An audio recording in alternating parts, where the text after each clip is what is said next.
ब्रह्मांड का रहस्य एक ऐसा विषय है जिसने मानव सभ्यता को प्राचीन काल से लेकर आज तक हैरान और उत्सुक बनाए रखा है। यह रहस्य न केवल वैज्ञानिकों के लिए शोध का विषय है, बल्कि आध्यात्मिक साधकों, दार्शनिकों और योगियों के लिए भी गहन चिंतन और अनुभव का क्षेत्र रहा है। जब हम ब्रह्मांड की बात करते हैं, तो हम उस अनंत आकाश, उन असंख्य तारों, ग्रहों, आकाश गंगाओं, काले छिद्रों, ऊर्जा तरंगों और अदृश्य शक्तियों की बात कर रहे होते हैं, जिनका आदि और अंत हमारे सीमित ज्ञान से परे है। ब्रह्मांड का विस्तार इतना विशाल है कि उसे किसी एक सीमा में समेटना असंभव प्रतीत होता है। आधुनिक विज्ञान के अनुसार ब्रह्मांड की उत्पत्ति लगभग 13.8 अरब वर्ष पहले बिग बैंग नामक एक महाविस्फोट से हुई थी। इस घटना में असीम ऊर्जा और पदार्थ का एक अत्यंत घना और गर्म बिंदु एकाएक फट पड़ा, और तभी से यह ब्रह्मांड निरंतर विस्तार कर रहा है। यह विस्फोट न केवल पदार्थ और ऊर्जा को जन्म देने वाला था, बल्कि समय और स्थान की भी यही जन्मस्थली बनी। यानी उससे पहले न समय था, न ही कोई स्थान। यह विचार सुनने में जितना साधारण लगता है, वास्तव में उतना ही रहस्यमय और अचिंत्य है, क्योंकि किसी चीज का शून्य से प्रकट होना और फिर असंख्य रूपों में फैल जाना, यह सिद्धांत हमारे पारंपरिक तर्क और अनुभव के दायरे से परे है। यही कारण है कि ऋषि मुनियों ने भी ब्रह्मांड को अनादि और अनंत कहा है। वेदों और उपनिषदों में ब्रह्मांड को ब्रह्म की अभिव्यक्ति माना गया है, यानी एक ऐसी चेतना जो सर्वत्र व्याप्त है। ब्रह्मांड कोई यंत्रवत मशीन नहीं है, बल्कि एक जीवित, सचेत और विकसित हो रही सत्ता है, जिसे ब्रह्म, ईश्वर, परमात्मा या शुद्ध चेतना कहा गया है। आधुनिक विज्ञान भी अब इस निष्कर्ष पर पहुंच रहा है कि ब्रह्मांड के मूल में केवल पदार्थ नहीं, बल्कि ऊर्जा और सूचना है। क्वांटम भौतिकी बताती है कि सबसे छोटे स्तर पर यह सारा ब्रह्मांड ऊर्जा के कंपन और संभावनाओं का जाल है। जब तक कोई उसे देखता नहीं, तब तक वह तरंगों के रूप में रहता है और देखते ही कणों में बदल जाता है। यानी हमारे देखने मात्र से यथार्थ बदलता है। इसका अर्थ यह निकलता है कि ब्रह्मांड की वास्तविकता हमारे चेतन या अवचेतन मन से जुड़ी हुई है। यह विचार अद्वैत वेदांत की उस भावना से मेल खाता है जिसमें कहा गया है कि यथा पिंडे तथा ब्रह्मांडे, यानी जैसा सूक्ष्म शरीर में है, वैसा ही विराट ब्रह्मांड में है। इसी कारण भारतीय ऋषियों ने ध्यान और समाधि के माध्यम से अपने भीतर के ब्रह्मांड में प्रवेश कर उस विराट ब्रह्मांड की अनुभूति की। पतंजलि के योग सूत्रों में वर्णन मिलता है कि एक योगी जब पूर्ण एकाग्रता में स्थिर होता है, तो उसे काल, स्थान और रूप से परे की अनुभूति होती है। वह देखता है कि यह ब्रह्मांड न कोई ठोस वस्तु है और न ही समयबद्ध। यह तो एक निरंतर प्रवाहित होती चेतना है। वैज्ञानिक दृष्टिकोण से भी जब हम आकाश गंगाओं की संरचना, काले छिद्रों की गुरुत्वाकर्षण शक्ति, डार्क मैटर और डार्क एनर्जी की भूमिकाओं को देखते हैं, तो पाते हैं कि 90% ब्रह्मांड तो ऐसा है जिसे हम देख ही नहीं सकते। हम केवल उस 5% पदार्थ और ऊर्जा को पहचानते हैं जिससे तारे, ग्रह, धूल और गैसें बनी हैं। शेष 95% ब्रह्मांड डार्क मैटर और डार्क एनर्जी के रूप में छिपा हुआ है, और इनका प्रभाव इतना अधिक है कि ये ब्रह्मांड की गति और विस्तार को नियंत्रित कर रहे हैं। लेकिन इनकी प्रकृति आज भी हमारे लिए रहस्य है। अब बात करते हैं बहुविश्व की अवधारणा की, जो बताती है कि शायद हमारा यह ब्रह्मांड अकेला नहीं है, बल्कि अनगिनत ब्रह्मांडों में से एक है, यानी मल्टीवर्स। यह विचार आधुनिक भौतिकी और विशेषतः स्ट्रिंग थ्योरी में बहुत लोकप्रिय है। यह सोच विज्ञान और वेदांत को एक साथ जोड़ती है, क्योंकि भारतीय दर्शन में पहले से ही बताया गया है कि ब्रह्मा की एक श्वास में असंख्य ब्रह्मांड उत्पन्न होते हैं और लय को प्राप्त होते हैं। हर ब्रह्मांड में अलग अलग नियम, अलग अलग जीवन रूप और अलग अलग चेतना स्तर हो सकते हैं। ब्रह्मांड के विस्तार के साथ साथ उसका संकुचन भी निश्चित है। इसे साइंटिस्ट बिग क्रंच कहते हैं। जब संपूर्ण ब्रह्मांड एक बार फिर से एक अत्यधिक घने बिंदु में समा जाएगा और संभवतः पुनः एक नया ब्रह्मांड उत्पन्न होगा। यही चक्र भारतीय दर्शन में सृष्टि स्थिति प्रलय के रूप में बताया गया है, जहां भगवान विष्णु पालन करते हैं, ब्रह्मा निर्माण करते हैं और शिव संहार करते हैं। यह चक्र निरंतर चलता रहता है। ब्रह्मांड न तो आरंभिक रूप से स्थिर है और न ही पूर्णतः अराजक, बल्कि यह एक सुसंगठित चेतन शक्ति के नियंत्रण में है। अब बात करते हैं मनुष्य की भूमिका की। मनुष्य इस ब्रह्मांड में केवल एक जीव नहीं बल्कि एक साक्षी, एक दृष्टा और एक रचनाकार है। मनुष्य का मस्तिष्क इस ब्रह्मांड का सबसे जटिल रचनात्मक उपकरण है और चेतना की उस तरंग का केंद्र है जो ब्रह्मांडीय चेतना से जुड़ सकती है। ध्यान, साधना, भक्ति और ज्ञान के द्वारा मनुष्य स्वयं को उस विराट ब्रह्मांड से एकाकार कर सकता है। जब कोई आत्मा उस ब्रह्म से एक हो जाती है तो वह जान जाती है कि यह सारा विश्व केवल एक ऊर्जा की अभिव्यक्ति है। यही ज्ञान आत्मज्ञान कहलाता है और इसी आत्मज्ञान से ब्रह्मांड का रहस्य सुलझता है। ब्रह्मांड का रहस्य केवल बाह्य अंतरिक्ष में नहीं छिपा है, बल्कि हमारे भीतर की चेतना में है। और जब हम उस चेतना को जान लेते हैं तो समस्त ब्रह्मांड एक खुली किताब बन जाता है। ब्रह्मांड की यह खोज किसी रॉकेट या दूरबीन से नहीं बल्कि आत्मनिरीक्षण, ध्यान और प्रेम से की जा सकती है। यही कारण है कि संतों और योगियों ने सदियों से कहा है कि जो अपने आप को जान लेता है वह सृष्टि को जान लेता है। इसलिए ब्रह्मांड को जानने के लिए सबसे पहले हमें खुद को जानना होगा, क्योंकि हम ही ब्रह्मांड का केंद्र हैं और हमसे ही इसका रहस्य प्रकट होता है। ब्रह्मांड का रहस्य एक ऐसा विषय है जो सदियों से जब हम ब्रह्मांड की बात करते हैं तो हम उस विराट सत्ता की ओर इशारा कर रहे होते हैं, जिसमें न केवल अनगिनत तारामंडल, ग्रह, नक्षत्र और आकाश गंगाएं समाहित हैं, बल्कि वह चेतना, ऊर्जा, समय और स्थान भी समाहित हैं जो अस्तित्व को संभव बनाते हैं।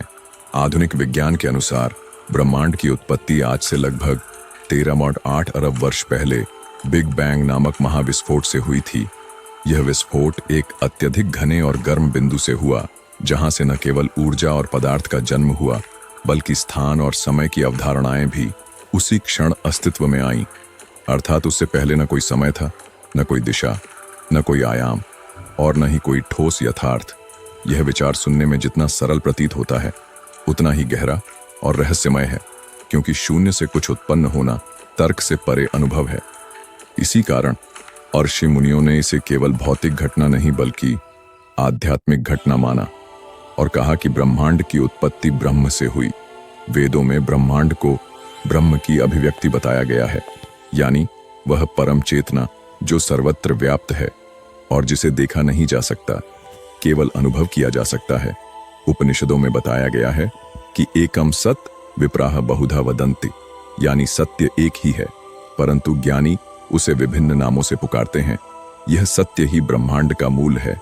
योग दर्शन, सांख्य दर्शन और वेदांत जैसे भारतीय तत्वज्ञान इस विषय पर विस्तृत प्रकाश डालते हैं, जहां बताया गया है कि यह सारा संसार प्रकृति और पुरुष अर्थात शक्ति और चेतना का मिलन है। जहां पुरुष निष्क्रिय और साक्षी भाव में है, वहीं प्रकृति सक्रिय है और सृष्टि की उत्पत्ति, स्थिति और संहार करती है। आधुनिक विज्ञान धीरे धीरे इसी दिशा में बढ़ रहा है। क्वांटम फिजिक्स ने यह प्रमाणित किया है कि ब्रह्मांड का आधार पदार्थ नहीं बल्कि ऊर्जा है और यह ऊर्जा भी संभावनाओं के रूप में रहती है जब तक कोई चेतन प्रेक्षक उसे देखता नहीं। इसका सीधा अर्थ यह हुआ कि हमारी चेतना, हमारा अवलोकन, हमारी जागरूकता ब्रह्मांड की वास्तविकता को प्रभावित करती है। यही सिद्धांत भारतीय दर्शन के उस विचार से मेल खाता है जिसमें कहा गया है कि आत्मा और ब्रह्म एक ही हैं। जैसा सूक्ष्म में है वैसा ही स्थूल में है। यही कारण है कि ऋषियों ने कहा है कि यथा पिंडे तथा ब्रह्मांडे, यानी जैसा हमारे शरीर में है वैसा ही इस विराट ब्रह्मांड में है। ध्यान और साधना के माध्यम से जब कोई योगी अपने भीतर उतरता है तब वह बाहरी ब्रह्मांड के रहस्यों को भी जान लेता है। पतंजलि के योग सूत्रों में वर्णन है कि जब कोई साधक समाधि की स्थिति में पहुंचता है तो वह स्थान, काल, पदार्थ और मन से परे चला जाता है और उसे यह अनुभूति होती है कि संपूर्ण ब्रह्मांड एक ही चेतना की अभिव्यक्ति है। इस चेतना को चाहे आप ब्रह्म कहिए, परमात्मा कहिए या यूनिवर्सल कॉन्शसनेस कहिए, वह एक ही है। विज्ञान की बात करें तो हम पाते हैं कि हम जिस ब्रह्मांड में रहते हैं वह इतना विशाल है कि प्रकाश की गति से चलते हुए भी उसे पार करने में करोड़ों वर्ष लगेंगे। हम जिस आकाश गंगा मिल्की वे में रहते हैं उसमें ही लगभग 100 अरब तारे हैं।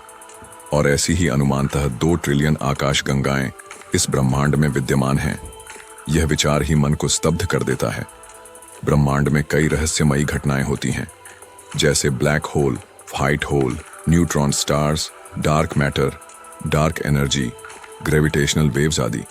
इन सभी का अध्ययन यह दर्शाता है कि ब्रह्मांड में अधिकांश भाग ऐसा है जिसे हम न देख सकते हैं, न माप सकते हैं। वैज्ञानिकों का मानना है कि केवल 5% ब्रह्मांड ही हमारे दृष्टिगोचर पदार्थ और ऊर्जा से बना है। शेष 45% डार्क मैटर और डार्क एनर्जी के रूप में है, जिसका केवल प्रभाव देखा जा सकता है। यह विचार अत्यंत रहस्यमय है, क्योंकि इससे यह सिद्ध होता है कि जो कुछ हम देख पा रहे हैं वह इस विराट सत्ता का केवल अंश मात्र है। इसका अधिकांश भाग अभी भी हमारे लिए रहस्य बना हुआ है। अब प्रश्न उठता है कि क्या हमारा ब्रह्मांड अकेला है या अनेक ब्रह्मांड हैं? आधुनिक सिद्धांत जैसे मल्टीवर्स थ्योरी, स्ट्रिंग थ्योरी और एम थ्योरी यह संकेत देते हैं कि हमारा यह ब्रह्मांड असंख्य ब्रह्मांडों में से एक हो सकता है। यह विचार भारतीय दर्शन से मेल खाता है, जिसमें बताया गया है कि ब्रह्मा की एक श्वास में अनेक ब्रह्मांड उत्पन्न होते हैं और पुनः लीन हो जाते हैं। हर ब्रह्मांड की अपनी अलग व्यवस्था, भौतिक नियम और चेतना का स्तर हो सकता है। कुछ ब्रह्मांड भौतिक हो सकते हैं, कुछ सूक्ष्म, कुछ केवल ऊर्जा के रूप में और कुछ केवल चेतना के रूप में। इस प्रकार से ब्रह्मांडों की संख्या अनंत हो सकती है। जब हम ब्रह्मांड की गति और प्रवाह की बात करते हैं तो पाते हैं कि यह निरंतर विस्तृत हो रहा है। वैज्ञानिकों ने यह सिद्ध किया है कि ब्रह्मांड का विस्तार हो रहा है, और वह भी तेजी से। इसके पीछे डार्क एनर्जी की भूमिका मानी जाती है, जो गुरुत्वाकर्षण के विरुद्ध कार्य कर रही है।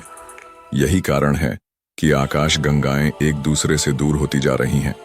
परंतु एक समय ऐसा भी आएगा जब यह विस्तार रुक जाएगा और ब्रह्मांड पुनः संकुचित होकर एक अत्यधिक घने बिंदु में परिवर्तित हो जाएगा, जिसे बिग क्रंच कहा जाता है। और फिर पुनः बिग बैंग होगा और एक नया ब्रह्मांड जन्म लेगा। यह चक्र अनंत है, और इसे ही भारतीय दृष्टिकोण में सृष्टि, स्थिति और प्रलय का क्रम कहा गया है। अब बात करें कि मनुष्य इस विराट ब्रह्मांड में क्या स्थान रखता है, तो हमें जानना होगा कि भले ही भौतिक रूप से हम इस ब्रह्मांड के एक अणु मात्र हों, परंतु चेतना के स्तर पर हम इस ब्रह्मांड के साक्षी, अनुभवकर्ता और एक रूप हैं। हमारे भीतर भी वही ऊर्जा, वही अणु, वही तत्व और वही चेतना है जो तारों, ग्रहों और आकाश गंगाओं में है।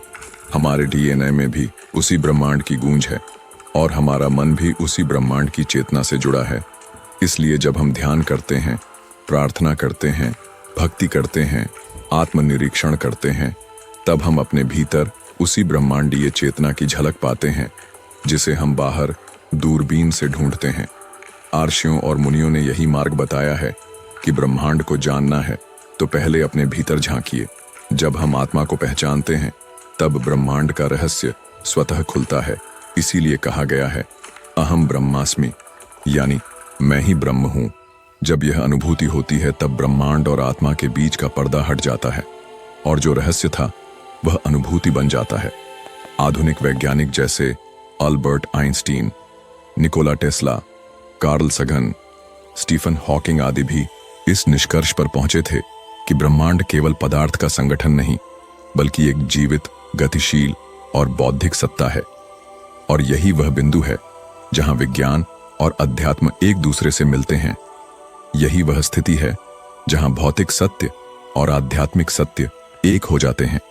इसलिए ब्रह्मांड को जानने का प्रयास केवल एक वैज्ञानिक जिज्ञासा नहीं, बल्कि आत्मज्ञान की यात्रा भी है। और जब यह यात्रा भीतर की ओर मुड़ती है, तब ब्रह्मांड हमारे लिए एक रहस्य नहीं रह जाता, बल्कि एक अनुभव, एक साक्षात्कार बन जाता है। यही ब्रह्मांड का परम रहस्य है।